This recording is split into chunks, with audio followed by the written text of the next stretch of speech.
My name is Kathy Kurth. I'm an audiologist practicing here in Scottsdale since the early 80s and have 3 locations in Scottsdale, and have had the opportunity to make a huge difference in the lives of people with hearing loss.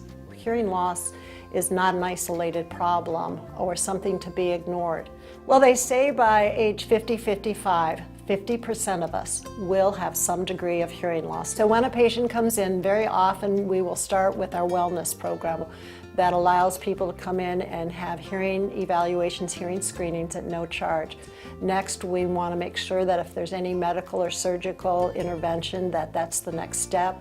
But for most people, 94–95% of hearing loss is sensory neural, so there's no medical or surgical intervention. The only form of hearing loss that's preventable is noise damage. So what we need to do to educate people on what they can do to protect their ears. The more we get our hearing tested on a yearly basis, I think it's going to help in overall hearing health care, especially when hearing loss has been tied to cognitive dysfunction. Studies have been done that looks at untreated hearing loss, cognitive dysfunction, dementia, correlations between diabetes, heart disease. All of this is tied together. Today, hearing aids are quite varied, from very high-speed computer chips that go into these hearing aids, wireless technology. There are those who don't want to have to mess with a hearing aid. They'd much prefer to have that hearing aid in their ear for 2 to 3 months, what we call extended wear. And we've been fitting this particular type of device for almost 10 years. Signs of hearing loss are if you're asking others to repeat more than just once or twice in a day, if you are having to turn the TV louder, if you're going to restaurants and find that you're really struggling to follow the conversation.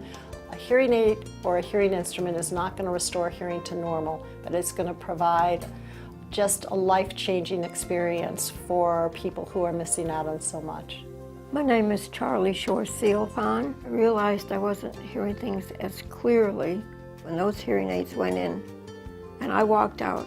I could hear birds in a tree I hadn't heard before. It was wonderful. The hearing aids have changed my life in such a way that I am more comfortable with the world around me. I'm more comfortable being with people in a situation. So I'm just very lucky to be able to do what I'm doing, and when I can hear the stories from my patients of what I've been able to do and all of the providers on our staff have been able to do, that's the best part of all.